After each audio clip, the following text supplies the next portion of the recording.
34회 자격시험 짝수형 출제 경향을 살펴보면 필기와 실기 총 80문항 중 사례형, 순서 나열형, 그림 문제까지 21개로 답인도 출제되었고 기존에 자주 나오지 않던 문제가 1개 정도 출제되어 전체 난이도는 무난한 편이었습니다. 출제 빈도와 중요도에 따라 별표 하나에서 3개까지 표시했으니 참고하시기 바랍니다. 지금부터 34회 자격시험 짝수형 실기 45문항 문제풀이 출발! 경관영양을 하는 대상자를 돕는 방법은 보기 1. 비위관 삽입 부위에 윤활제를 바른다. 2. 비위관이 빠지면 천천히 밀어 넣는다. 3. 구토를 하면 영양액 주머니를 높여준다. 4. 영양액은 실온보다 낮은 온도로 준비한다. 5. 청색증이 나타나면 영양액 주입 속도를 늦춘다. 정답은 1번 비위관 삽입 부위에 윤활제를 바른다. 이번 문제는 실기시험 첫 번째 출제 단원이죠. 요양보호 강론에서 신체활동 지원 파트입니다. 자, 이 단원이 아주 중요합니다. 출제 빈도가 많죠. 23개에서 25개입니다. 자, 그 중에서도 첫 번째로 나오는 소단원이죠. 자, 식사 돕기 단원인데, 자, 이 단원에서의 출제 빈도는 보통 2개입니다. 자, 이번 문제의 키워드는 이제 경관영양, 대상자를 돕는 방법 중에서 비위관을 삽입하고 있다 보니까 그 끝에 자극이 되어서 상처가 될 수도 있고 또 건조할 수도 있고 그렇죠. 그래서 윤활제를 바르는 것이 맞고요. 자, 이번에 비위관이 빠지면 천천히 밀어넣습니까? 자, 밀어넣고 빼는 것은 의료행위이기 때문에 요양보석을 해야 되는 것은 아니죠. 그래서 우리는 보고를 하면 됩니다. 3번 구토를 하면 영양액 주머니를 높여준다. 아니겠죠. 오히려 안 들어가게 해야 되겠죠. 스탑해야 됩니다. 자, 구토나 청색증은 응급상황을 우리가 생각해 봐야 되겠죠. 자, 영양액이 기도로 넘어가서 기도로 막고 있다라고 우리가 생각하고 반드시 스탑한 다음에 보고해야 되는 것이 맞습니다. 자, 4번. 자, 영양액을 실온보다 낮게 해주면 안 되겠죠. 우리가 차온거 먹으면 배 아프고 또 설사할 수도 있죠. 자극이 되어서. 자, 그래서 체온 정도로 준비하면 되죠. 5번에 청색증 아까 말씀드렸죠. 무조건 반드시 빨리 스탑하고 보고하는 것이 맞습니다. 식사를 도울 때 사례를 예방하는 방법으로 옳은 것은 보기 1. 레몬 소스를 곁들인 샐러드를 제공한다. 2. 음식을 반 정도 삼키면 다음 음식을 넣어준다. 3. 식사 중에 숨을 쉬기 어려워하면 물을 제공한다. 4. 음식을 먹고 있을 때 다 먹었는지 수시로 물어본다. 5. 앉아서 상체를 약간 숙이고 턱을 당긴 장세로 먹게 한다. 정답은 5번 앉아서 상체를 약간 숙이고 턱을 당긴 자세로 먹게 한다. 이번 문제는 식사 돕기 원칙 중 사례 예방법입니다. 답은 5번이죠. 자, 이런 자세를 취해야지 기도 개방이 되는 것을 방지할 수 있습니다. 자, 1번 레몬 소스를 곁들인다. 자, 강한 신맛을 내는 음식은 자, 침을 더 다량으로 분비해서 사례를 유발할 수 있다고 했고요. 2번 음식을 반 정도 삼키면 다음 음식을 넣으면 안 되겠죠. 위험하죠. 질식될 수 있죠. 그래서 완전히 삼켰는지 확인해야 됩니다. 3번 식사 중에 숨을 쉬기 어려워하면 물을 제공해서는 절대 안 되겠죠. 지금 숨이 쉬기 어렵다는 것은 혹시나 또 질식될 수 있기 때문에 입안을 확인하는 등의 등이 필요하지 물을 제공하면 더 위험한 거고요. 식사 중에도 국이나 물에 말아 먹는 것은 오히려 사례를 더 유발할 수 있기 때문에 좋지 않다 했습니다. 4번 먹고 있을 때 다 먹었는지 수시로 물어보는 것은 안 된다고 했죠. 그래서 식사 중에 질문은 금지한다라고 했습니다. 가로역을 복용하는 대상자를 돕는 방법은 보기 1. 복용 중인 물약에 섞어서 준다. 2. 쓴맛이 강한 약은 우유에 타서 준다. 3. 약을 입에 넣은 후 물을 마시게 한다. 4. 하루분의 약을 물에 녹여두고 나누어 먹인다. 5. 약을 물에 녹여 바늘을 제거한 주사기로 준다. 정답은 5번 약을 물에 녹여 바늘을 제거한 주사기로 준다. 이번 문제는 신체활동 지원 단원에서 두 번째로 나오는 투약돕기 단원이죠. 여기서의 평균 출제 빈도는 3개입니다. 자, 이 문제의 키워드는 이제 그 중에서 가루약 복용법인데요. 자, 답은 5번이죠. 자, 무침 주사기를 통해서 투여할 수도 있다고 했죠.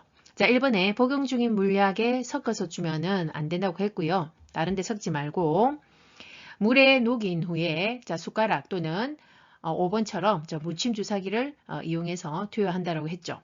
자, 2번 쓴맛이 강한 약은 우유에 타서 절대 우유랑 복용하면 안 된다고 했습니다. 충분한 물로 이렇게 먹어야 되고요. 그래야 흡수력을 증진시킬 수 있습니다.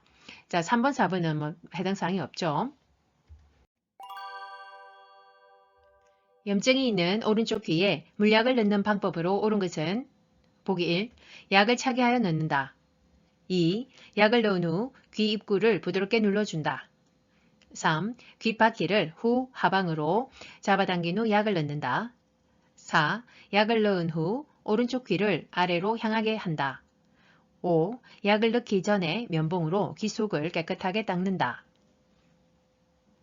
정답은 2번 약을 넣은 후 귀 입구를 부드럽게 눌러준다. 이번 문제는 귀약 투여 방법입니다. 답은 2번이고요. 자, 1번에 약을 차갑게 해서 넣는다는 아니겠죠? 자, 약을 따뜻하게, 자, 손이나 온수에 담궈서 따뜻하게 넣어야지 우리가 그 내일을 자극해서 오심구토, 어지러움을 발생할 수 있는 것을 예방할 수 있다라고 했죠. 자, 3번 귓바퀴를 후 하방이 아니죠. 자, 성인의 경우는 후 상방으로, 자, 귀 윗부분을 잡고 상방으로 당겨서 넣는다고 했죠. 자, 4번 약을 넣은 후 오른쪽 귀를 아래로 하면 지금 오른쪽 귀에 물약을 넣었기 때문에 다 흘러내리겠다. 그죠? 그래서 오른쪽 아래로, 귀를 아래로가 아니라 위로 향하게 해서 5분 정도 누워 있다라고 했죠. 5번 약을 넣기 전에 면봉으로 귀 속까지 깨끗하게 닦으면 안 되겠죠. 자, 자극이 될 수 있습니다. 자, 그래서 용액을 묻힌 면봉으로 귀 바퀴나 외이도 정도로만 닦는다라고 했습니다. 정맥주사를 맞는 대상자를 돕는 방법은 보기 1. 수액병의 높이는 심장보다 낮게 유지한다. 2. 의복을 갈아입힐 때는 주사 바늘을 교체한다. 3. 주사 부위가 부었을 때 즉시 바늘을 제거한다. 4. 수액의 주입 속도가 조절해 놓은 상태로 유지되는지 확인한다. 5. 주사 바늘이 제거된 후에는 주사 부위를 알코올솜으로 비벼준다. 정답은 4번 수액의 주입 속도가 조절해 놓은 상태로 유지되는지 확인한다. 이번 문제는 주사 주입 돕기 방법입니다. 답은 4번이죠. 자, 3초에 한 방울, 5초에 한 방울 이런 속도가 있죠. 시간당 몇 cc가 투여돼야 된다는 속도가 있기 때문에 자, 그것을 확인하고 늘 수시로 체크해야 됩니다. 자, 1번에 수액병의 높이는 심장보다 낮게 하면 피가 역류되어서 나오겠죠. 자, 그래서 높게 해줘야 되고요.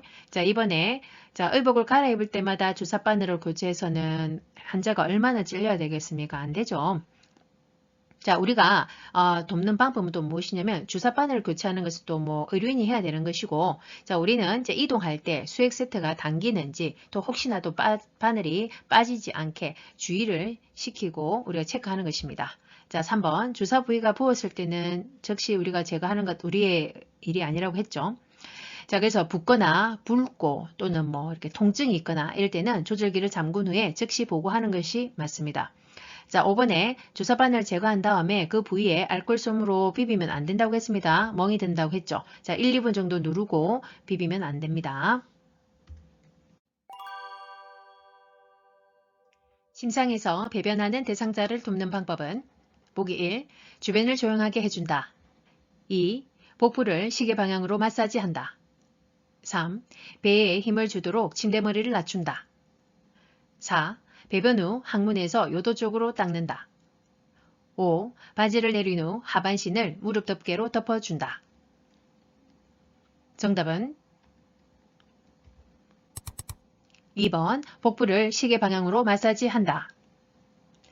이번 문제는 신체활동 지원 파트에서 세 번째로 언급되는 배설 돕기 단원이죠. 자, 이 단원의 출제 빈도는 5개로 높습니다. 자, 이 문제는 침상 배설과 과 관련한 문제인데 아주 중요합니다. 자주 나오죠. 자, 2번이죠, 답은. 자, 복부를 시계 방향으로 장이 지금 이렇게 대장이 진행되는 방향으로 이렇게 마사지 해야 배변 활동이 원활하고 장 운동이 자극이 되겠죠. 자, 1번에 주변을 조용히 한다 하면 아니겠죠. 아무튼 대상자가 심적으로 부담이 오겠죠. 너무 조용하면. 자, 그래서 변기 밑에 화장지를 좀 깔아줘서 좀 소리가 덜 하게 한다든지 또는 TV를 켠다든지 음악을 켜주는 게 좀 안심을 주는 거죠. 자, 3번 배에 힘을 주도록 침대머리를 낮춘다. 자, 침대머리를 낮춰서 누운 상태에서는 배에 힘이 잘 안 들어갑니다. 절대로. 자, 그래서 올려서 침상머리를 올려서 자위가 되게끔 해야 되죠. 앉은 자세. 자, 4번 배변 후 항문에서 요도 쪽으로 닦으면 안 된다고 했습니다. 이건 중요하죠. 자, 회원부와 둔부를 앞에서 뒤쪽으로 닦도록 해야 됩니다. 5번 바지를 내린 후에 하반신을 무릎 덮개로 덮는 것이 아니고 그 반대겠죠. 자, 허리 아래로 무릎 덮개를 덮은 다음에 바지를 내려야 대상자의 프라이버시를 유지할 수 있겠죠. 스스로 화장실을 이용할 수 있는 대상자를 돕는 방법은 보기 1. 화장실 문 앞에 작은 매트를 깔아준다. 2. 배변을 마칠 때까지 옆에서 붙잡아준다. 3. 사생활을 보호하기 위해 화장실 조명을 어둡게 한다. 4. 변기 옆에 손잡이를 설치하여 필요시 잡을 수 있게 한다. 5. 화장실 문을 열어두어 쉽게 도움을 요청할 수 있게 한다. 정답은 4번 변기 옆에 손잡이를 설치하여 필요시 잡을 수 있게 한다. 이번 문제는 화장실 이용 돕기 방법입니다. 아주 중요하죠. 답은 4번이고요. 자, 1번 화장실 문 앞에 작은 매트를 깐다. 자, 작은 매트는 잘 이렇게 움직여서 이렇게 낙상이 또 초래될 수 있습니다. 자, 그래서 화장실까지 가는 그 길에 그쪽에는 자, 또 문 앞이나 이런 데는 물건을 치운다. 뭐 화분 같은 거. 자, 그게 맞고요.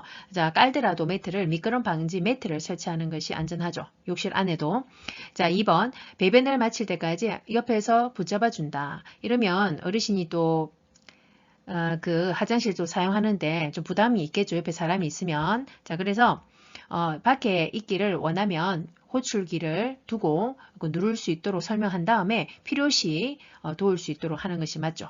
그래서 밑에 5번에 문을 열어두어 쉽게 도움을 요청할 수 있도록 하면 또 대상자의 프라이버시가 침해될 수 있기 때문에 되도록이면 본인이 원할 때 도우는 게 맞고요. 자, 3번 사생활을 보호하기 위해 화장실 조명을 어둡게 하면 절대 안 되겠죠. 낙상의 또 조건 중에 하나죠. 그래서 밝게 해야 되는 게 맞습니다. 왼쪽 편마비 대상자의 이동변기 사용을 돕는 방법은 보기 1. 배변하는 동안 계속 말을 건넨다. 2. 변기는 8시간마다 깨끗이 세척한다. 3. 이동변기를 대상자의 왼쪽에 놓는다. 4. 이동변기의 높이를 침대보다 높게 한다. 5. 팔걸이와 등받이가 있는 변기를 선택한다. 정답은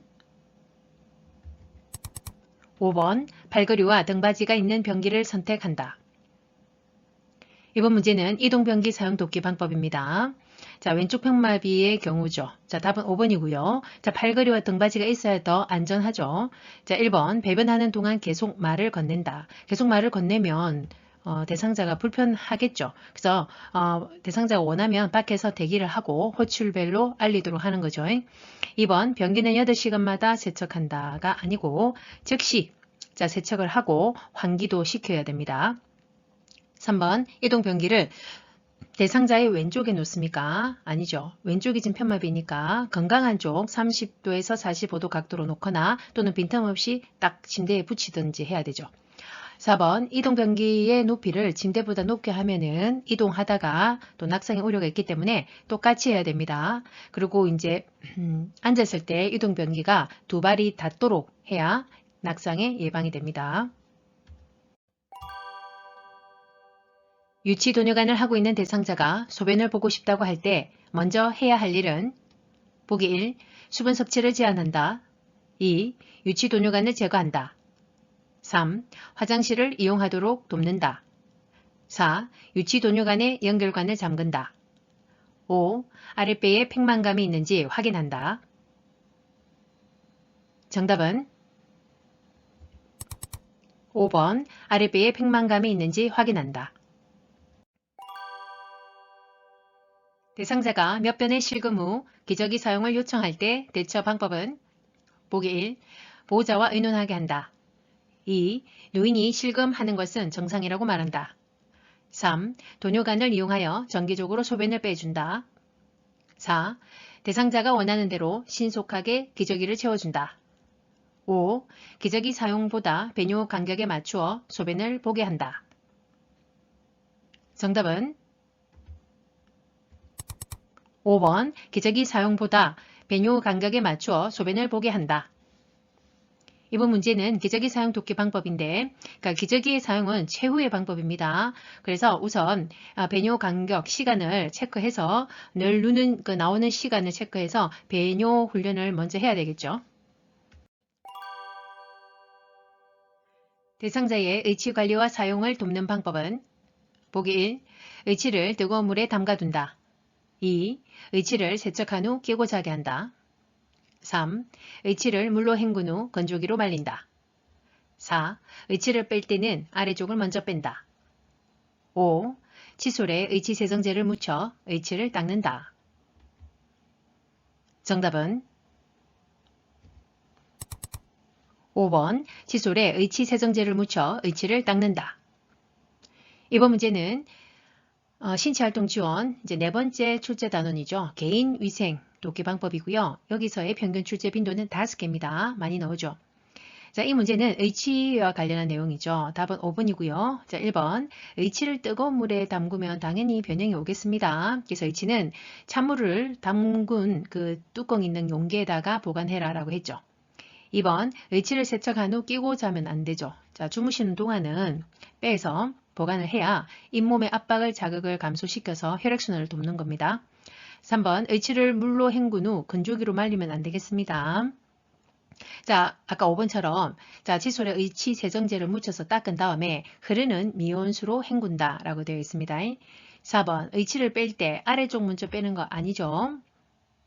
자, 윗니부터 빼고 그 다음 아랫니입니다. 뺄 때도 그렇고 끼울 때도 윗니부터입니다. 대상자의 머리 손질을 돕는 방법은 보기 1. 손톱으로 두피를 마사지한다. 2. 빗질은 두피에서 모발 끝 쪽으로 한다. 3. 두피 손상이 있으면 두피 보호제를 발라준다. 4. 머리카락은 젖은 상태에서 빗으로 정돈한다. 5. 엉킨 머리카락은 두발 세정제를 발라 빗긴다. 정답은 2번 빗질은 두피에서 모발 끝 쪽으로 한다. 이번 문제는 머리 손질 돕기 방법입니다. 자, 그래서 답은 2번이고 자, 1번에 손톱으로 두피를 마사지하는 것이 아니죠. 자, 머리를 감길 때 손가락 끝으로 두피를 마사지합니다. 3번 두피 손상이 있으면 두피 보호제를 우리가 임의로 바르는 것이 아니라 자, 시술장에게 또는 간호사에게 보고하는 것이 맞습니다. 4번 머리카락은 젖은 상태로 빗으로 바로 빗는 것이 아니죠. 자, 머리를 감고 나서 그 물기를 마른 수건으로 1차적으로 제거하고 그 다음 헤어드라이기로 말린 후에 빗질을 하는 것입니다. 5번 엉킨 머리카락은 두발 세정제를 발라 빗기는 것이 아니라 자, 물을 적신 후에 손질합니다. 대상자의 손과 발을 관리하는 방법으로 옳은 것은 보기 1. 모직으로 된 양말을 신긴다. 2. 손톱은 일자 모양으로 자른다. 3. 보습 기능이 있는 비누를 사용한다. 4. 차가운 물에 손발을 담근 후 씻긴다. 5. 발톱 주변에 염증이 있으면 발톱을 짧게 자른다. 정답은 3번 보습 기능이 있는 비누를 사용한다. 이번 문제는 손발 청결 돕기 방법입니다. 답은 3번이고요. 자, 1번 모직으로 된 양말을 신긴다. 자, 모직은 안 좋다고 했습니다. 자, 피부에 자극이 된다 했고 자, 면 제품을 사용하는 것이 좋습니다. 자, 2번 손톱은 일자로 자른다. 이건 너무 기본이죠. 자, 일자가 아니라 자, 손톱은 둥글게 자르고 발톱은 일자로 자릅니다. 4번 차가운 물에 손발을 담근 후 씻기면은 안 된다 했죠. 자, 따뜻한 물에 한 10분에서 15분간 담궈라라고 했습니다. 자, 그래서 혈액순환을 더 증가시키고 그다음에 이물도 또 쉽게 제거할 수 있습니다. 5번 발톱 주변 염증이 있으면 즉시 우리가 임의로 짧게 자르면 더 염증이 심해지겠죠. 자, 그래서 염증이나 감염의 증상이 있으면 즉시 보고하는 것이 맞습니다. 대상자의 침상목욕을 도울 때 발에서 허벅지 쪽으로 닦는 이유는 보기 1. 욕창을 예방하기 위해 2. 에너지 소모를 줄이기 위해 3. 피부 건조증을 완화하기 위해 4. 관절의 변형을 예방하기 위해 5. 정맥 혈액을 심장 쪽으로 보내기 위해 정답은 5번 정맥 혈액을 심장 쪽으로 보내기 위해. 자, 이번 문제는 침상목욕 돕기 중에서 자, 발에서 말초에서 중심부로 닦는 게 있었죠. 자, 그 이유는 정맥 귀한 양이라고 하죠. 심장으로 돌아오는 양, 귀한 양을 증가시켜서 전신에 우리 혈액순환을 도모하기 위한 것입니다. 오른쪽 편마비 대상자에게 단추가 없는 상의를 입히는 순서로 옳은 것은 보기 1. 머리, 왼팔, 오른팔 2. 머리, 오른팔, 왼팔 3. 왼팔, 머리, 오른팔 4. 왼팔, 오른팔, 머리 5. 오른팔, 머리, 왼팔 1번부터 5번까지 시간 드립니다.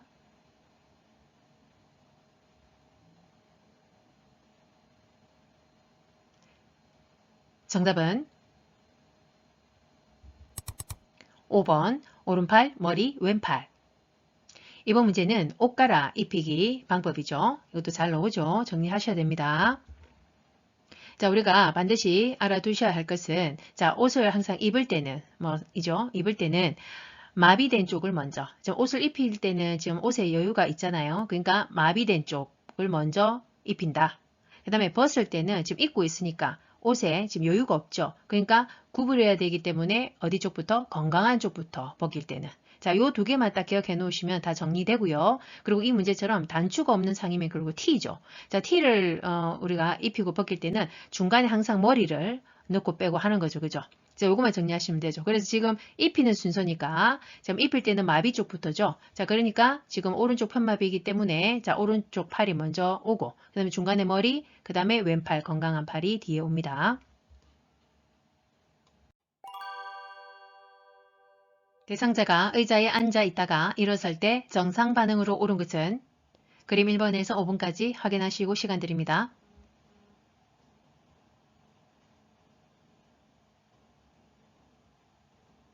정답은 1번.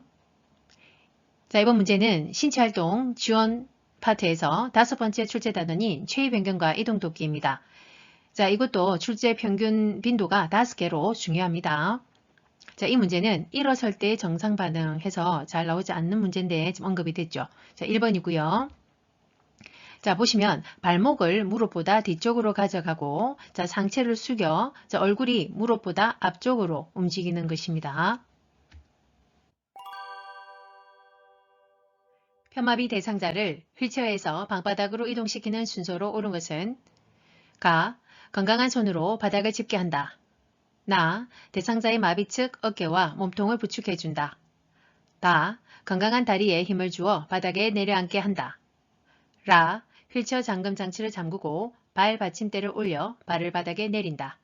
1번에서 5번까지 확인하시고 시간 드립니다.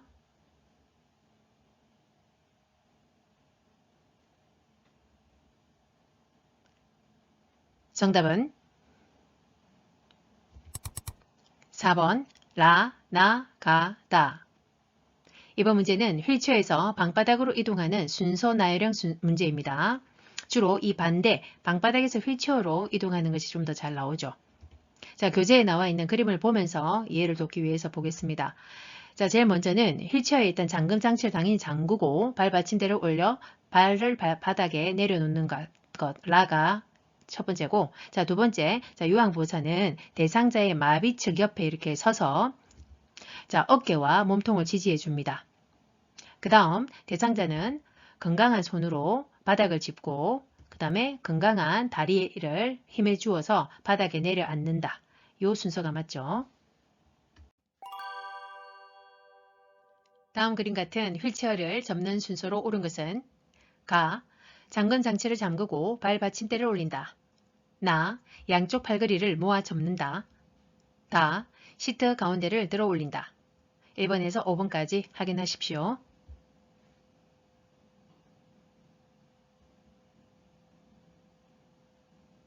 정답은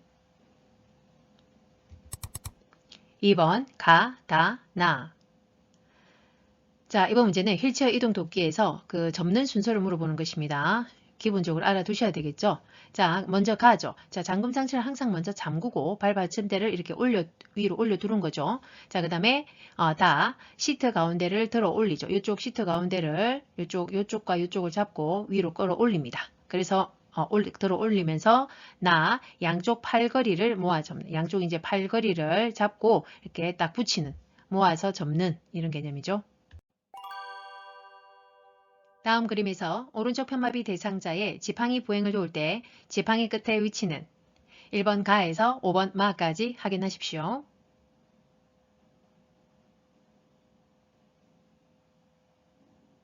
정답은 1번 가. 이번 문제는 지팡이 보행 방법에서 자, 지팡이 끝의 위치를 물어보는 것이죠. 자, 우리가 알다시피 건강한 쪽 손으로 지팡이를 잡는 것입니다. 자, 그러면 지금 오른쪽 편마비이기 때문에 지팡이는 왼쪽에 잡아야 되겠죠. 그래서 이쪽 왼쪽이 맞고 왼쪽이고 그 다음에 지팡이를 사용하는 쪽의 그 새끼 발가락으로부터 앞쪽으로 15cm 그 다음에 옆으로 15cm 이다 보니까 자, 답은 가번입니다. 다음 그림같이 척추 고정판을 사용하여 대상자를 이동할 때 고정하는 위치로 옳은 것은 그림 가에서 마까지 있고 1번에서 5번 확인하십시오.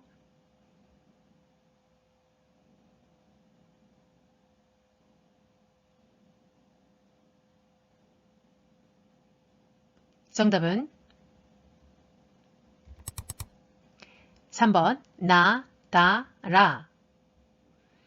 자, 그러면 그림을 보면서 확인하겠습니다. 이 나는 자, 위쪽 팔을, 위팔을 말을 하는 것이고 자, 그 다음에 다. 자, 손목과 엉덩이 쪽을 이렇게 묶어주는 고정시키고 그 다음에 라죠. 라는 요 무릎 쪽을 고정시킵니다.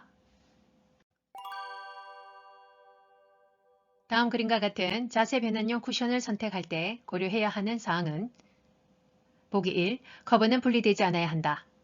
2. 변색과 탈색이 되지 않아야 한다. 3. 충전재는 커버 밖으로 나와 있어야 한다.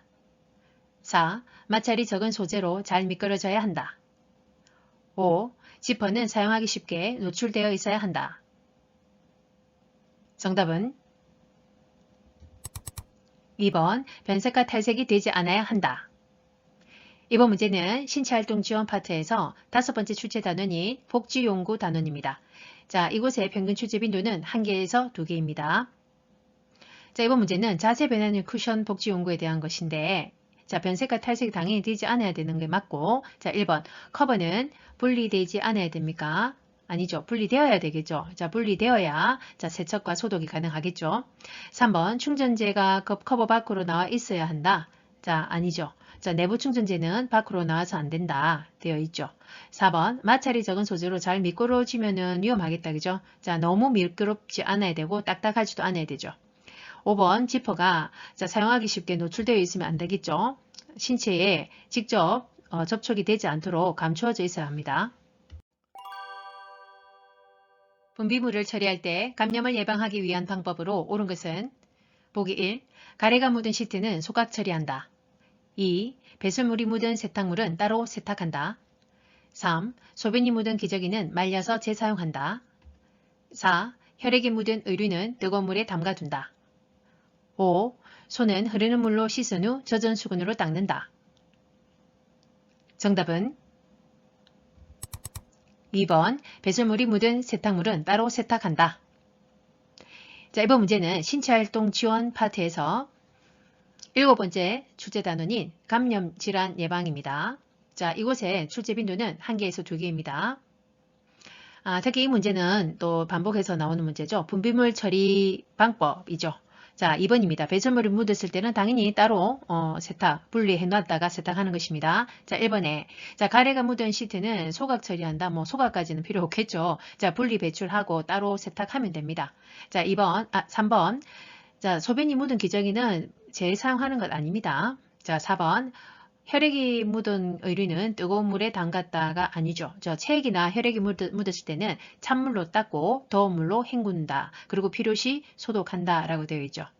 5번 손은 흐르는 물로 씻는 것은 좋은데 자, 젖은 수건이 아니라 자, 흐르는 온수물에 비누를 충분히 거품을 내서 씻은 다음에 그 다음에 일회용 수건이 제일 좋고 아니면 깨끗이 세탁한 마른 수건으로 닦는 것이 좋습니다. 시설에서 화재가 발생하였을 때 대피하는 방법으로 옳은 것은 보기 1. 마른 수건으로 입을 감싼다. 2. 숨을 깊이 들이마시며 대피한다. 3. 화재 장소의 반대 방향 비상구로 이동한다. 4. 화재가 발생한 장소에 방화문을 열어놓는다.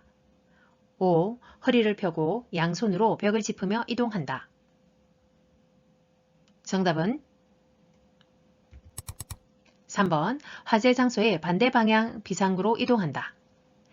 자, 이번 문제는 신체활동 지원 마지막 출제 단원인 안전관리 파트입니다. 자, 이 단원 출제 빈도는 2개입니다. 자, 그 중에서도 이 문제는 화재와 관련한 내용이죠. 잘 나오죠. 답은 3번이고 자, 1번에 마른 수건으로 입을 감싸면 안 되겠죠. 자, 되도록 젖은 수건으로 코와 입을 막는다 입니다. 자, 2번 숨을 깊이 들이마시면 안 되겠죠. 그 탄 공기를 다 마시겠죠. 질식될 수 있죠. 그래서 뜨거운 공기가 코와 폐로 유입되지 않도록 기도 화상을 예방해야 됩니다. 자, 4번 화재가 발생한 장소에 방화문을 열어두면은 불이 훨씬 더 빨리 번지겠죠. 다른 장소로. 그래서 방을 나간 후에는 문을 닫고 가는 것이 맞죠. 5번에 허리를 펴고 양손으로 벽을 짚으면 둘 다 안 됩니다. 자, 이때는 최대한 공기를 흡입하지 않도록 자, 자세를 낮추고 한 손으로만 자, 벽을 짚고 그 손을 바꾸지 않은 상태로 한 방향으로만 신속 대비하는 것이 맞죠. 대상자의 낙상을 예방하는 방법으로 옳은 것은 보기 1. 방과 현관의 문턱을 제거한다. 2. 조도가 낮은 전등을 설치한다. 3. 부잉 시 편안한 슬리퍼를 신긴다. 4. 화장실 사용이 쉽도록 침대 난간을 내려놓는다.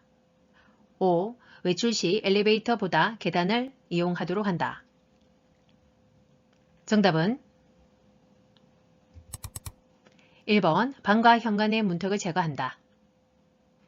자, 이번 문제도 안전관리에서 낙상 예방 주의 방법입니다. 답은 1번이죠. 자, 2번 조도가 낮은 전등을 사용하면 안 되겠죠. 밝아야 되겠죠. 그래서 LED 같은 밝은 조명으로 교체하는 게 맞고요. 3번 부행 시 편안한 슬리퍼를 신긴다. 너무 편안하거나 크면 또 미끄러질 수 있습니다. 자, 발에 딱 맞고 바닥에 미끄럼 방지 처리가 되어 있는 신발이 좋죠. 자, 4번 화장실 사용이 쉽도록 침대 난간을 늘 내려놓으면 안 됩니다. 최대한 그 침대를 낮추어야 되고요. 높이를 낮춰놓고 난간 항상 올려놓는 것이 원칙입니다. 5번 외출 시 엘리베이터보다 계단을 이용한다. 계단을 이용하면 아무래도 위험하겠다. 그죠? 자, 그래서 엘리베이터를 사용하는 것이 맞습니다. 당뇨병 대상자의 혈당 관리에 도움이 되는 혈당 지수가 낮은 식품은 보기 1. 미역 2. 감자 3. 수박 4. 식빵 5. 흰밥 정답은 1번 미역.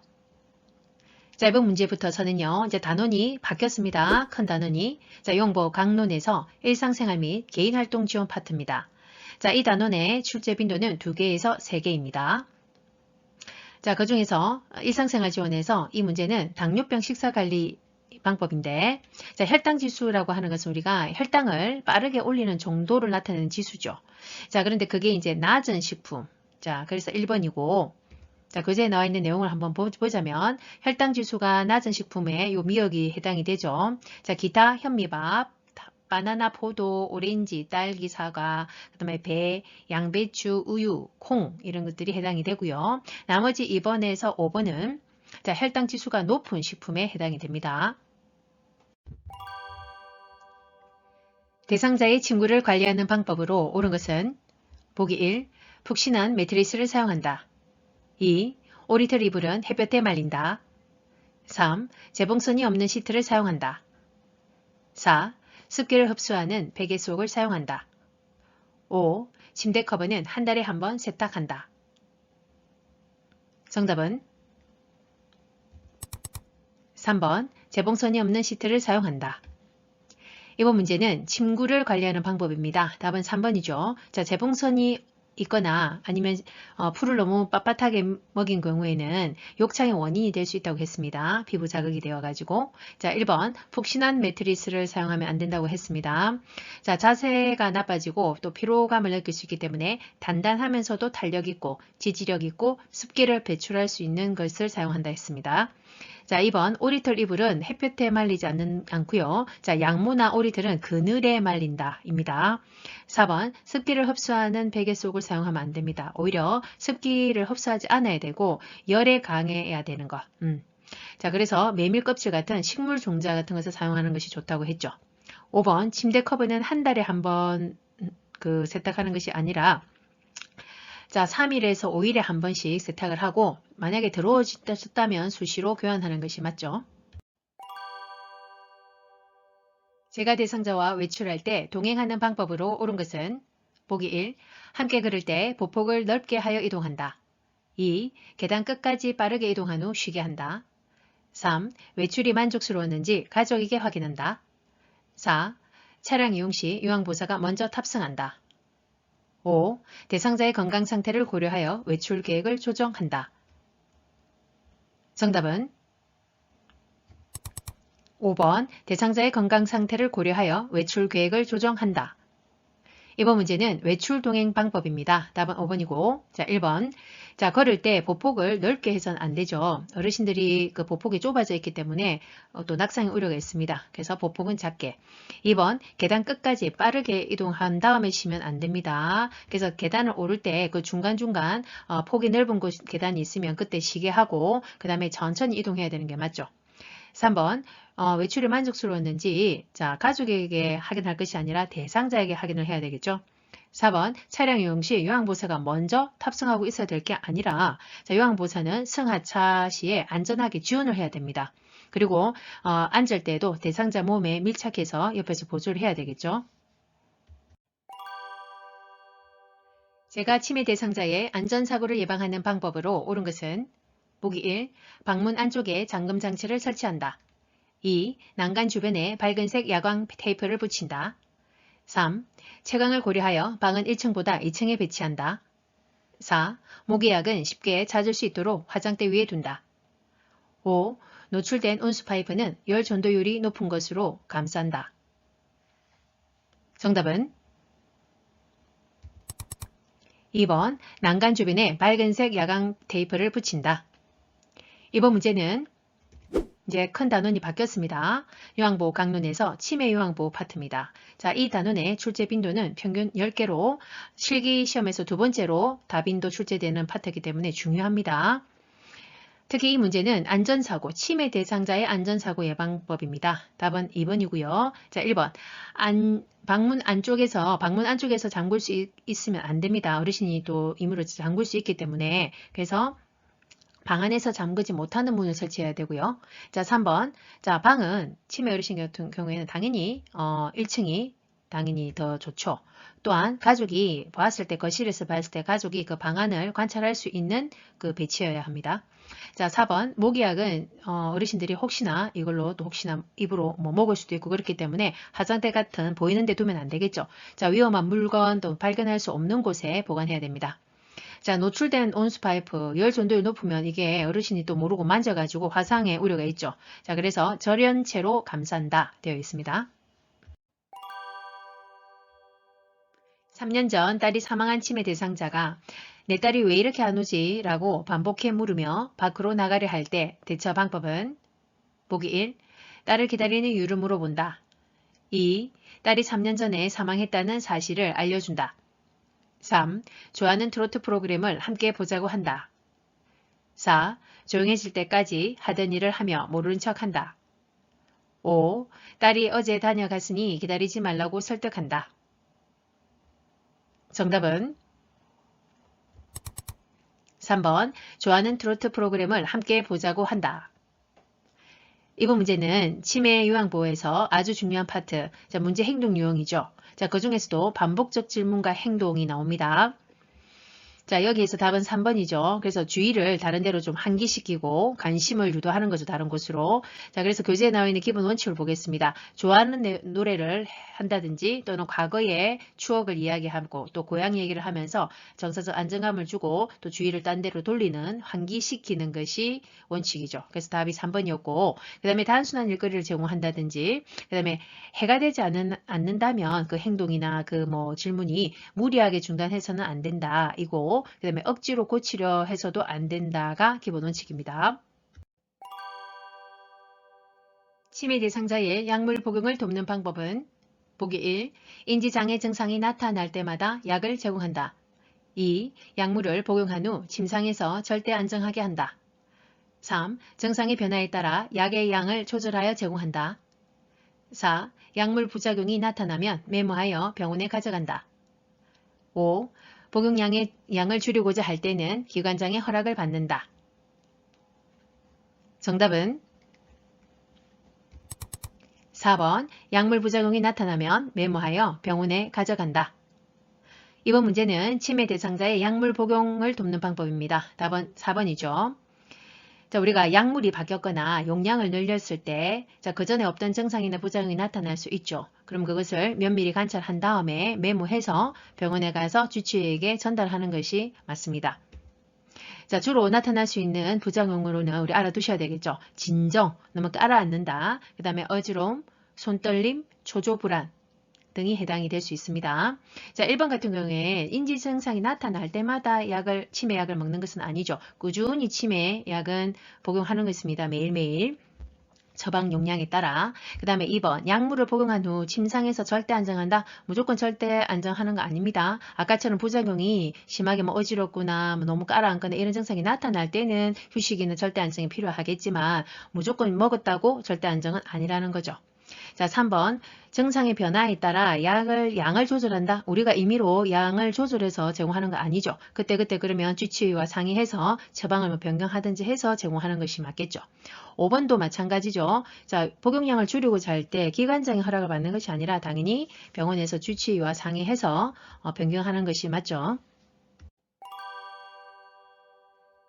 치매 대상자가 제공된 음식을 못 먹고 쳐다보고만 있을 때 대처 방법은 보기 1. 식사할 때까지 옆에 계속 있어준다. 2. 계속 거부하면 음식을 치운다고 한다. 3. 식사하는 방법을 순서대로 가르쳐준다. 4. 식사를 거르면 건강에 해롭다고 설명한다. 5. 스스로 먹을 때까지 음식을 그대로 놔둔다. 정답은 3번 식사하는 방법을 순서대로 가르쳐준다. 이번 문제는 치매 대상자의 식사 돕기 방법입니다. 자, 그 중에서도 대상자가 아예 쳐다만 보고 음식을 먹지를 못할 때, 자, 우리가 체크해야 되는 포인트죠. 자, 식사하는 방법을 잊어버려가지고 기억력 저하로. 자, 그래서 아예 숟가락 드는 그 방법도 제대로 모를 때, 정말 치매 말기가 되면 음식물을 입에다 넣어줘도 그 저작하는 씹는 것을 잊어버려가지고 이러고 입만 벌리고 계시는 경우도 있죠. 자, 그렇기 때문에 어쨌든 그 방법을 가르쳐줘 보는 거죠. 그래서 체크해야 될 상황이죠. 자, 그 외에 교재에 나와 있는 자, 식사하려 하지 않을 때 우리가 확인해 봐야 되는 사항이 쭉 열거되어 있습니다. 그 중에 3번이 해당이 되었고요. 그 외에 자, 입안에 상처가 있는지, 그 다음에 털리가 잘 맞지 않아서 불편한 건지, 그 다음에 드시는 복용약물 중에 식욕부진의 부작용을 또 일으키는 약이 있는지, 그 다음에 시력 문제로 잘 이렇게 처리를 못하고 계시는 건지, 그 다음에 음식 자체를 인식하지 못해서 먹지를 못하고 계시는지 등등을 우리가 체크해 봐야 된다라고 하죠. 대상자가 밤에 깬 후 다시 잠을 이루지 못할 때 수면하도록 돕는 방법은 보기 1. 단순한 일거리를 준다. 2. 텔레비전을 보게 한다. 3. 따뜻한 우유를 제공한다. 4. 운동기구로 운동을 하게 한다. 5. 포만감을 느낄 수 있는 음식을 먹게 한다. 정답은 3번 따뜻한 우유를 제공한다. 이번 문제는 문제 행동 유형 중에 수면 장애에 대한 내용입니다. 답은 3번이죠. 자, 공복감으로 잠을 이루지 못할 때는 따뜻한 우유를 제공하는 것이 맞죠. 자, 특히 저녁에는 늦은 오후나 저녁에는 커피나 알코올 음료는 마시지 않는 것이 맞습니다. 자, 1번에 단순한 일거리를 제공한다도 아니죠. 단순한 일거리를 지금 이 밤에 할 것은 아니고 낮 동안에 충분히 이러한 일거리를 통해서 또 운동을 통해서 이렇게 활동을 이렇게 자극해야 되겠고, 자, 일정 시각에 항상 주무시도록 우리는 유도해야 되고요. 그 다음에 적정 온도와 또 소음을 해소시켜서 주무실 수 있는 환경을 제공해야 됩니다. 자, 2번 텔레비전을 보게 한다. 텔레비전 보는 것도 안 된다고 했죠. 늦게까지 TV를 시청한다든지 또는 지나치게 집중하는 일은 하지 않는다가 맞죠. 자, 4번 운동기구로 운동을 하게 한다. 자, 지금 주무셔야 되는데 운동하면은 더 안 되겠다. 그죠? 자, 운동은 당연히 낮 동안에 열심히 하셔야 되죠. 그리고 야외 활동을 통해서 우리가 햇빛을 쬐우면서 우리 밤에 햇빛을 쬐어야 밤 동안에 또 수면 유도하는 호르몬들이 또 충분히 나올 수 있도록 하는 것입니다. 자, 5번 포만감을 느낄 수 있는 음식을 먹게 한다. 우리가 가식은 하지 말라고 되어 있죠. 자, 저녁에 늦게 과식을 하면은 더 수면을 방해한다 라고 되어 있습니다. 치매 대상자가 잠옷을 벗으려 하며 초조하게 복도를 배회하고 있을 때 대처 방법은 보기 1. 침실을 바꾸어준다. 2. 창문을 열어 환기한다. 3. 라디오를 크게 틀어준다. 4. 복도 조명을 어둡게 한다. 5. 잠옷이 젖었는지 확인한다. 정답은 5번 잠옷이 젖었는지 확인한다. 이번 문제는 문제 행동 유형 중에 배회에 대한 부분입니다. 자, 특히 이렇게 배회를 할 때 지금 잠옷을 지금 벗으려 하면서 배회를 하시니까 왜 잠옷을 벗으려고 하시는지에 대한 신체적 욕구가 있는지를 먼저 확인하고 그것에 대해서 우선 해결하는 것이 원칙입니다. 그래서 왜 더워서 지금 뭐 벗으려고 하시는 건지 뭐 젖어가지고 혹시 소변을 넣어서 그쪽에 또 젖어서 지금 벗으려고 하는지 등등을 체크하는 것입니다. 자, 1번 침실을 바꾸어준다. 자, 치매 대상자 같은 경우에는 새로운 환경은 더 불안감을 야기한다고 했습니다. 그래서 친숙한 환경에 있는 것이 좋고, 그리고 2층보다는 당연히 1층에 있어야지 안전하겠죠. 낙상에도 우려가 없고, 그 다음에 방이 관찰 가능한 위치에도 있어야 됩니다. 우리 거실 같은 데서 봤을 때. 자, 2번 창문을 열어 환기한다. 자, 열어두면 안 된다고 했죠. 우리가 창문도 우리가 그쪽으로 또 출입이 가능하기 때문에 단속을 해야 된다고 했고, 현관문, 출입문 다 베일이나 뭐 잠금 장치 이런 것들을 설치해야 되죠.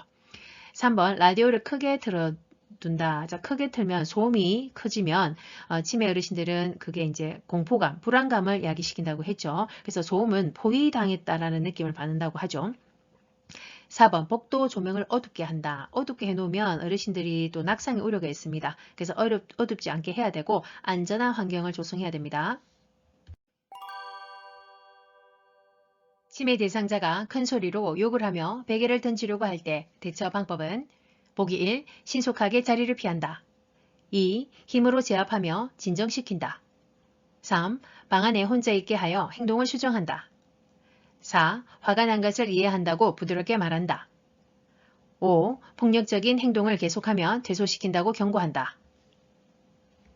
정답은 4번 화가 난 것을 이해한다고 부드럽게 말한다. 이번 문제는 문제 행동 유형 중에 파괴적 행동에 대한 부분입니다. 자, 답은 4번이죠. 자, 이해한다고 이렇게 공감을 표현하는 것이 이렇게 지금 다운을 조금 깔아앉힐 수 있는 방법이라고 보면 되죠. 자, 교재에 나와 있는 기본 원칙을 한번 보겠습니다. 일단 흥분되어 있음을 이해한다, 공감한다는 표현을 해줘야 된다는 거죠. 자, 그리고 천천히 관심을 좀 다른 데로 유도시킬 수도 있죠. 근데 너무 갑자기 급작스럽게 하는 것이 아니라 관심을 좀 천천히 딴 데로 유도시키는 것도 좋고, 그 다음에 질문이라든지 왜 화가 나셨어요? 뭐 욕을 하셨어요? 이렇게 질문한다든지 또 다른 어떤 일을 시키는 등의 자극은 주지 않는다. 그리고 조용한 장소에서 휴식하게 하는 것은 맞고요. 그 다음에 활동에 만약에 어떤 참여를 하는 중에 이런 파괴적 행동, 이렇게 흥분된 행동이 보였을 때는 그 활동을 중지시키고 다른 자극을 주지 않는다입니다. 치매 대상자가 해질녘이 되면 신발을 신고 집에 가려고 할 때 대처 방법은 보기 1. 마당을 함께 거닐며 산책한다. 2. 신발을 보이지 않는 곳에 치운다. 3. 커튼을 걷어서 저녁이 되었음을 알게 한다. 4. 조용한 거실에서 혼자 휴식을 취하게 한다. 5. 억제대를 사용하여 돌아다지 못하게 한다. 정답은 1번 마당을 함께 거닐며 산책한다. 이번 문제는 침해 대상자 문제 행동 유형 중에 석양증후군에 대한 내용입니다. 우리가 항상 그 문제에 해질녘이 되면이라고 하는 요 키워드가 나오죠. 자, 이 내용이 나오면 우리가 석양증후군에 대한 거구나를 알면 되죠. 자, 그래서 답은 1번인데 함께 있어주면서 우리가 그 충분한 시간을 보내서 그 불안감과 어떤 충동적인 행동을 좀 다운시킬 수 있는 거죠. 그래서 충분한 시간을 함께 보내는 것이 더 중요합니다. 자, 3번처럼 커튼을 걷어서 저녁이 되었으면 오히려 인지하지 못하게 해야 됩니다. 지금 해질녘만 되면 더 불안 초조해지기 때문에 지금 저녁이 되었구나라는 것을 인식하지 못하도록 자, 커튼을 치는 것이 맞죠. 자, 교재에 나와 있는 추가적인 기본 원칙을 보겠습니다. 자, 지금 만약에 뭐 너무 불안 초조하거나 뭐 이렇게 흥분되어 있으면 좋아하는 어떤 소유 일거리를 주어서 좀 관심을 그쪽으로 좀 집중시키는 것이고요. 또는 이제 편안하게 해드리기 위해서 애완동물과 좀 편한 시간을 보내고 그 다음에 좋아하는 음악을 듣는다든지 마사지를 해드린다든지 아니면 산책을 같이 하면서 그러니까 좀 정서적으로 안정감을 주는 거죠. 그리고 낮 동안에도 열심히 좀 활동을 하게 해서 밤이 되면 이렇게 주무실 수 있도록 유도하는 것이고요. 그리고 해질녘만 되면 더 불안해지기 때문에 아까 커튼을 좀 친다든지 그 다음에 조명을 좀 밝게 하고 TV를 켜둔다든지 해서 지금이 저녁이 되었다는 것을 좀 인식하지 않도록 하는 것이 좋죠. 침해 대상자가 곁에 있는 이성을 항상 만지려고 하는 성적 행동을 보일 때 대처 방법은 보기 1. 행동을 할 때마다 다른 방에 격리한다. 2. 일시적인 행동이므로 멈출 때까지 기다린다. 3. 큰 소리로 야단을 쳐서 행동을 멈추도록 한다. 4. 행동을 멈추지 않으면 보호자에게 연락한다고 말한다. 5. 프로그램 진행 시 이성과 거리를 두어 좌석을 배치한다. 정답은 5번 프로그램 진행 시 이성과 거리를 두어 좌석을 배치한다. 이번 문제는 문제 행동 유형 중에 부적절한 성적 행동입니다. 자, 교재에 나와 있는 기본 원칙을 한번 보겠습니다.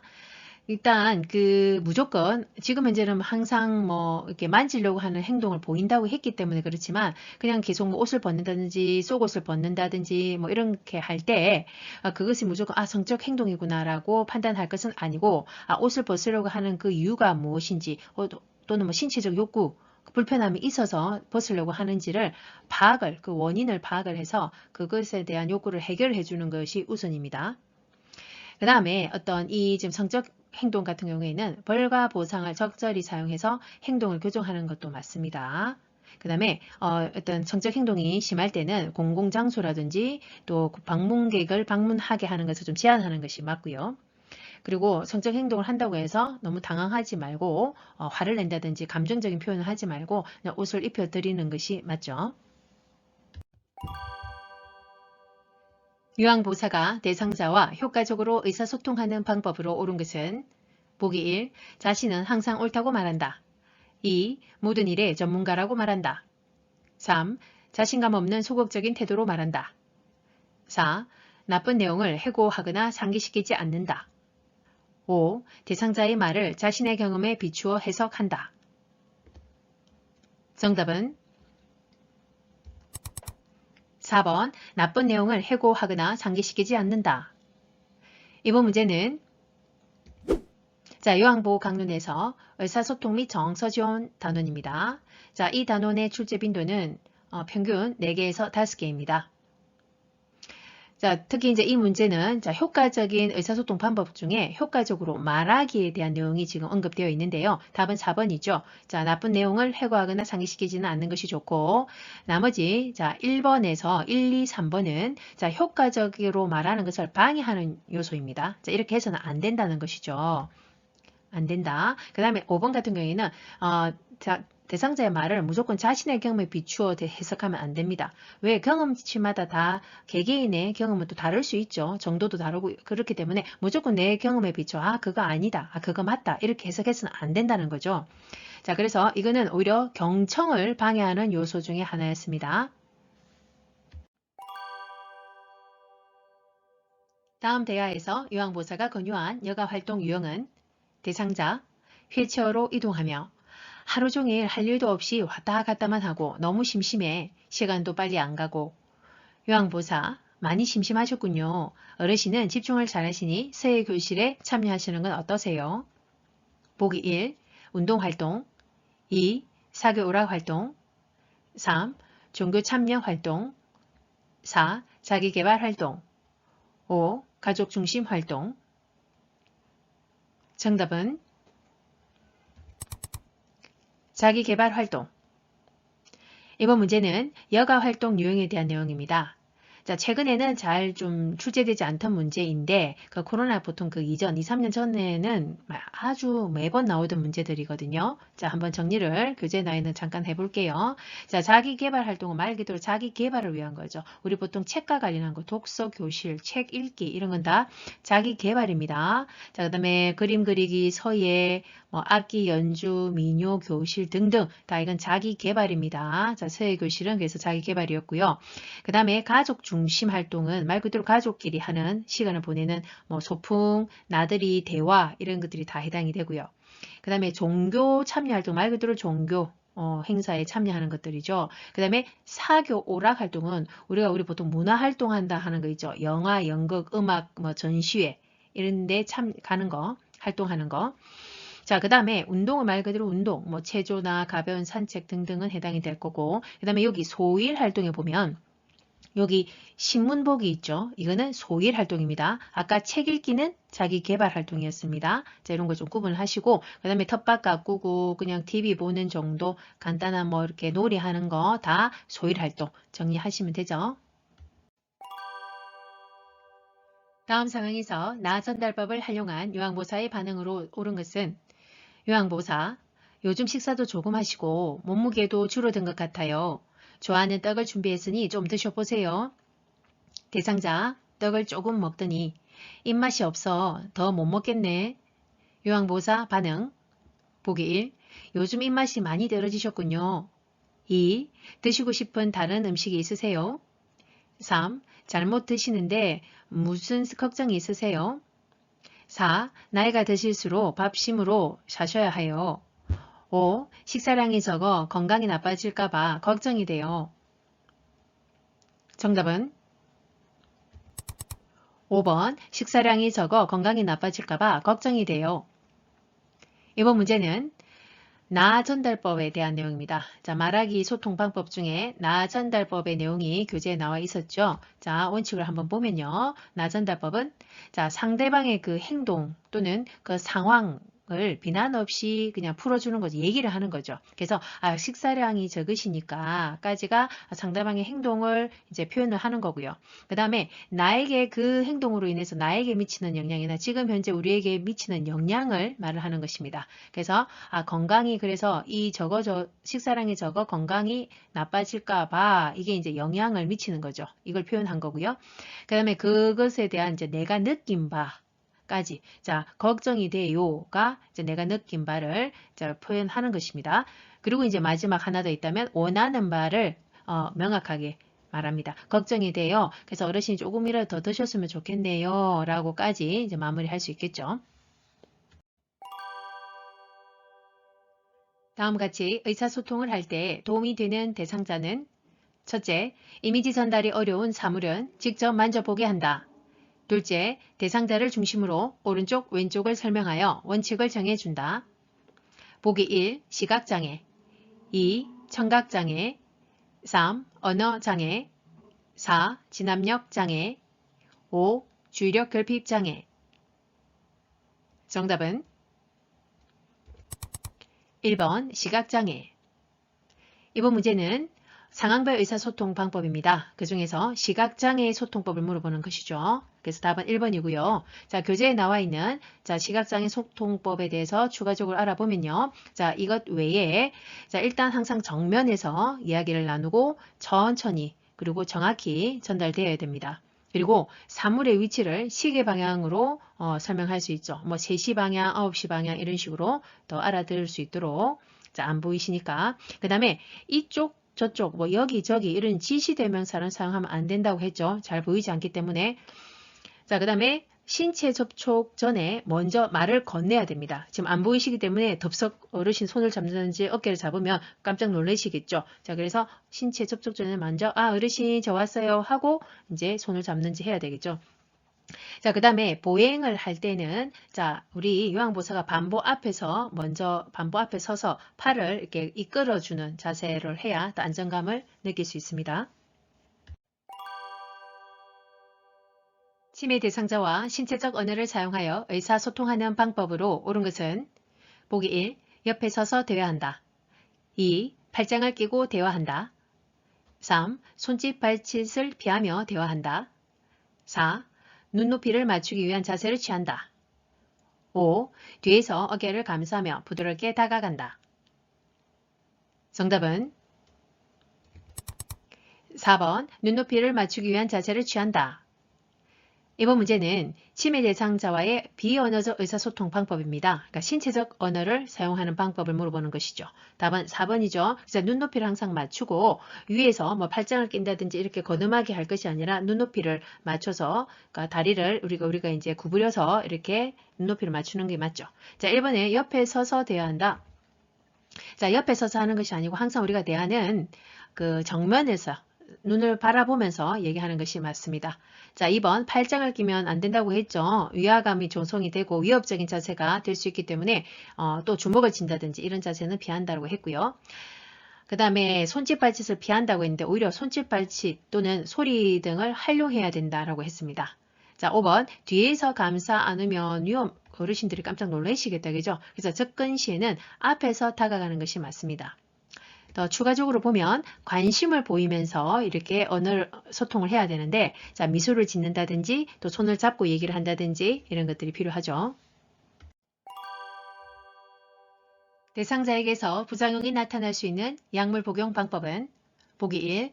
고지혈증약을 물과 함께 복용한다. 2. 고혈압 약을 자몽 주스와 함께 복용한다. 3. 철분제를 오렌지 주스와 함께 복용한다.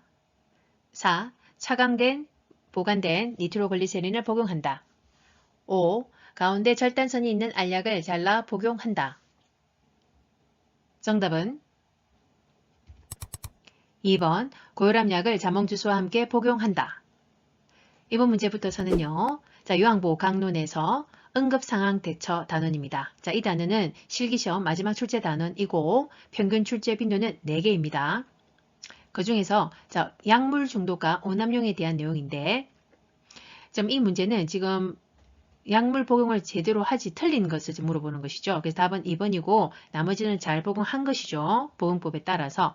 자, 그래서 자몽 주스는 우리가 고혈압 약과 고지혈증의 약의 부작용을 더 증가시킨다 했기 때문에 같이 복용하면 안 된다고 했고요. 자, 1번에 고지혈증 약을 물과 함께 모든 약을 복용하는 게 맞죠. 자, 충분히 흡수율을 증가시켜서 그 약물이 작용을 빨리 우리 몸에서 하고 그 다음에 그 약물의 찌꺼기를 빨리 우리 체외로 배출시키는 것이 그래서 부작용을 낮추는 것입니다. 자, 3번 철분제의 오렌지 주스 맞죠? 우리 철분제는 비타민C와 함께 복용했을 때 흡수율이 더 증가한다고 했죠. 자, 4번 차광 보관된 니트로글리세린. 자, 니트로글리세린이랑 우리 그 이뇨제 라식스라고 하는 그 약물들은 차광 보관해라라고 되어 있었죠. 이 니트로글리세린은 NTG라고 하는데 혈관 확장제입니다. 자, 우리가 협심증이나 심근경색처럼 동맥경화로 인해서 급하게 혈전에 의해서 꽉 그 혈관이 막혔을 때 극심한 통증에 의해서 우리가 이제 발작이 일어나죠. 자, 그럴 때 응급으로 설하, 자, 혀 밑으로 혈관 확장제 이 NTG를 투여한다 보시면 되죠.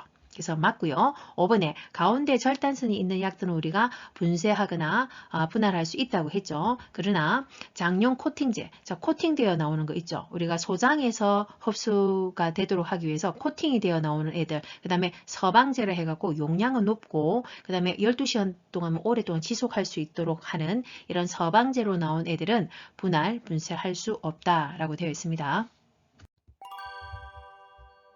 계단에서 넘어진 대상자가 오른쪽 팔에 통증을 호소하며 부종과 출혈이 관찰될 때 응급처치 방법은 보기 1. 진통제를 제공한다. 2. 팔을 잡아 움직여 본다.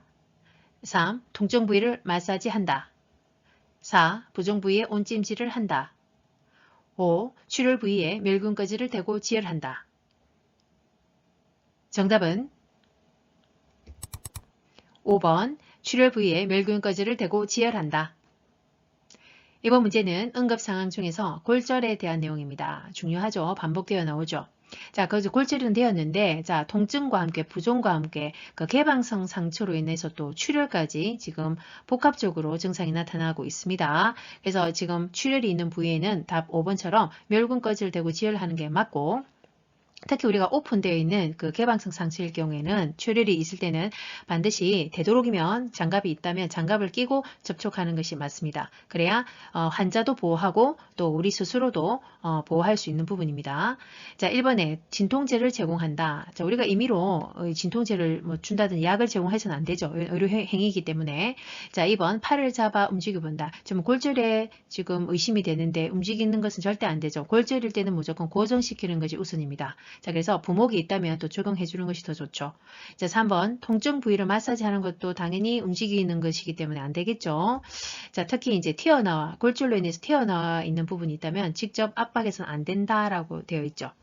4번 부종이 있을 때는 우리가 온이 절대 아니고 자, 냉찜질을 한다고 했죠. 그래서 부종과 그 염증 반응을 감소시킨다고 했습니다. 특히 이제 붓기 전에 장신구, 뭐 반지나 시계 같은 거는 빨리 제거해 두는 것이 맞습니다. 자동 심장 충격기 사용 시 전극 패드를 붙이는 위치로 옳은 것은 그림 1번에서 5번까지 확인하십시오.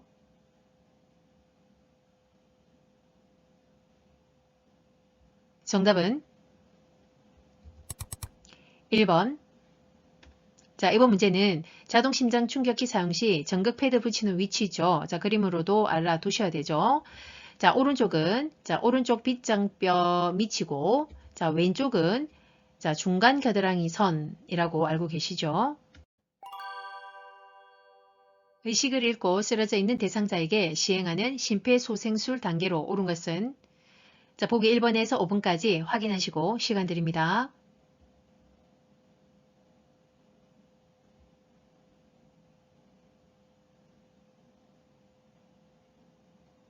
정답은 3번 반응 확인, 도움 요청, 가슴 압박, 기도 유지, 인공호흡. 자, 이번 문제는 실기시험 마지막 출제 문제이죠. 자, 심폐소생술 단계는 기본 중에 기본이니까 꼭 정리해 두셔야 됩니다. 자, 교재에 나와 있는 단계를 한번 정리하고 넘어갈게요.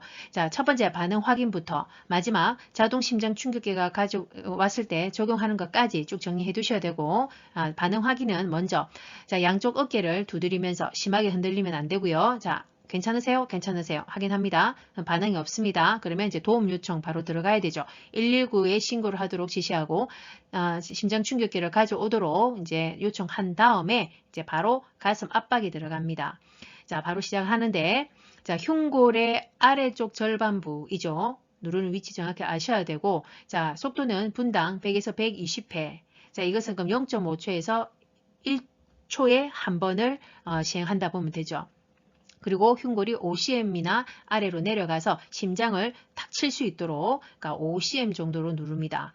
자, 그러고 다음에 이걸 이제 30회 이제 가슴 압박을 한 다음에 인공호흡을 2회 하는데 자, 인공호흡을 먼저 뭐 무조건 후 부를 게 아니라 기도가 개방되어 있어야지 폐까지 공기가 들어갈 수 있습니다. 자, 그래서 기도 유지를 개방 유지하는 게 머리를 뒤로 누르고 뒤로 그 다음에 턱을 위로 올리는 그 교재에 나와 있는 그림 있죠. 그렇게 개방을 하는 자세를 취한 다음에 자, 인공호흡 후 1초에 한 번 정도 후 하도록 하는 거죠. 자, 그런데 후 할 때 대상자의 가슴이 위로 팽창되는 것이 보여야 됩니다. 팽창되지 않았다면 지금 기도가 제대로 개방되어 있지 않다는 소리입니다. 그러면 의미가 없습니다. 이 인공호흡이. 자, 그래서 가슴 팽창하는 걸 눈으로 보면서 후, 후 두 번을 합니다. 자, 그래서 가슴 압박과 인공호흡 30대 2 비율로 몇 회? 총 5회를 실시합니다. 5회 한 다음에 또 다시 반응이 돌아왔는지 확인을 하는 거죠. 맥박과 호흡을 체크하는 거죠. 그래서 또 반복되고. 자, 그러는 와중에 심장 충격기가 도착을 하면 이건 즉시 바로 적용을 하는 것입니다.